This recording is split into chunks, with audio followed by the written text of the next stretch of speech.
আসসালামু আলাইকুম everyone, welcome back to my channel জাহিজ kitchen. আজকে আমি সজনে ডাঁটার চচ্চড়ি শেয়ার করব।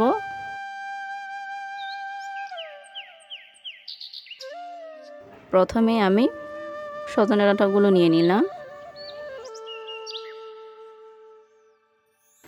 আমি এখানে প্রায় 1 কেজির মতো সজনে ডাঁটা নিয়েছি।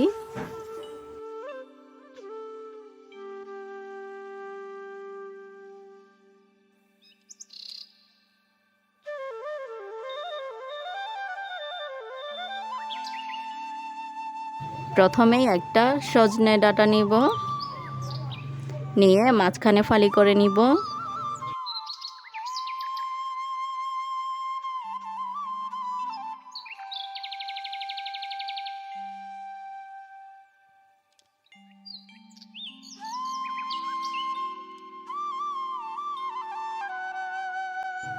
ফালি করা নেওয়া শেষ হয়ে গেলে একটা চামচের সাহায্যে ঠিক এভাবে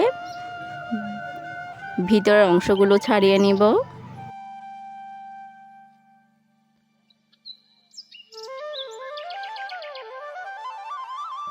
আপনারা খেয়াল করে দেখুন কিভাবে ছাড়িয়ে নিচ্ছি।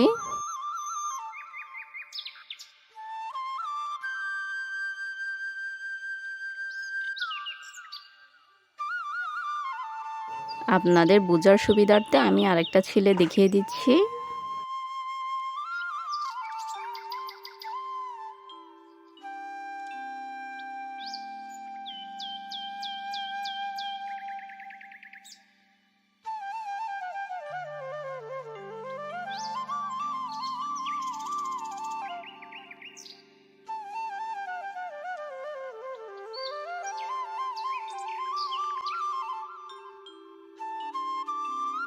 সব ছিলে নেওয়া শেষ।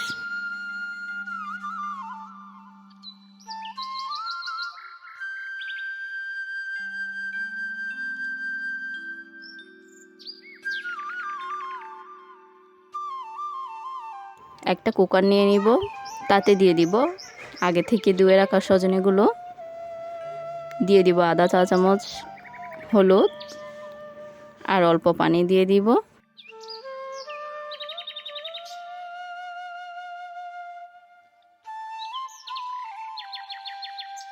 দিয়ে ঢাকনা দিয়ে সিদ্ধ করে নিব। সজনে ডাঁটার থেকে বাড়তি একটা গন্ধ আসে, যদি আমরা রান্না করার আগে সেটা সিদ্ধ করে নিই তাহলে সেই গন্ধটা থাকবে না।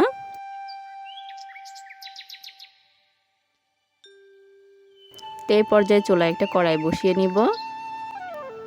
কড়াইতে পর্যাপ্ত পরিমাণ তেল দিয়ে দিব পেঁয়াজ কুচি, দিয়ে ভালো করে নেড়ে চেড়ে দিব।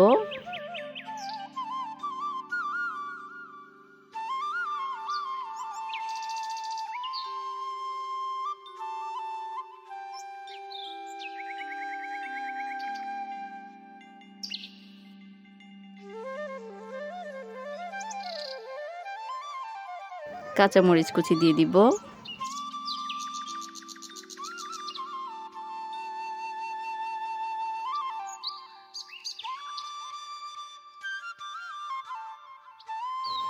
একটা তেজপাতা মাঝখানে ছিঁড়ে 2 ভাগ করে দিয়ে দিব।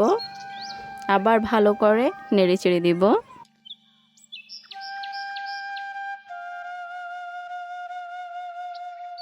টমেটো কুচি দিয়ে দিব।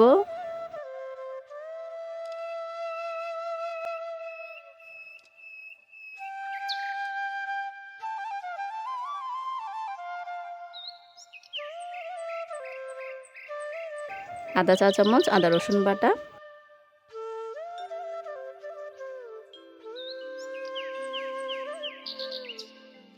আর আধা চা চামচ বাদাম বাটা দিয়ে আবার ভালো করে নেড়ে চেড়ে দিব।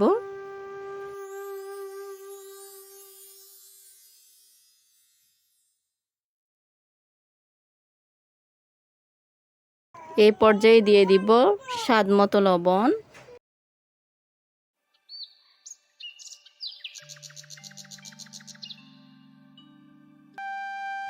আধা চা চামচ হলুদ গুঁড়া, 1 টেবিল চামচ লাল মরিচের গুঁড়া আর আধা চা চামচ জিরা গুঁড়া দিয়ে দিব।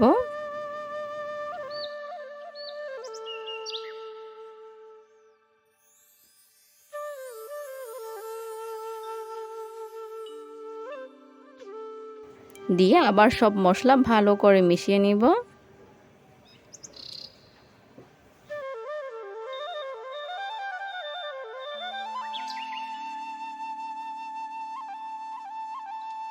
অল্প পানি দিয়ে দিব যাতে মশলাটা ভালো করে কষিয়ে যায়।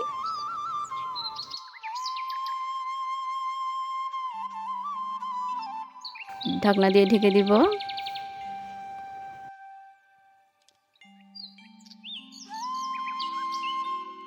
মশলাটা কষানো হয়ে গেলে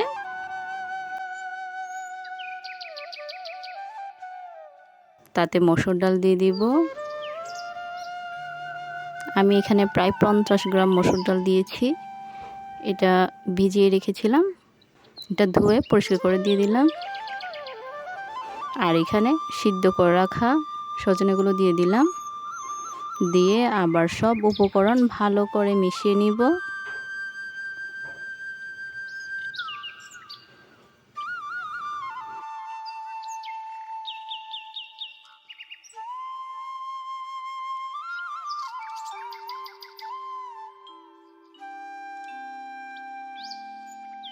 এই পর্যায়ে পরিমাণ মতো পানি দিয়ে দিব।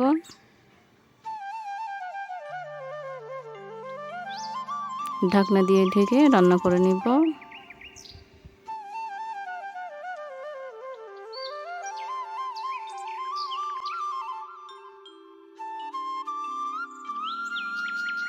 এই পর্যায়ে দিয়ে দিব ধনেপাতা কুচি,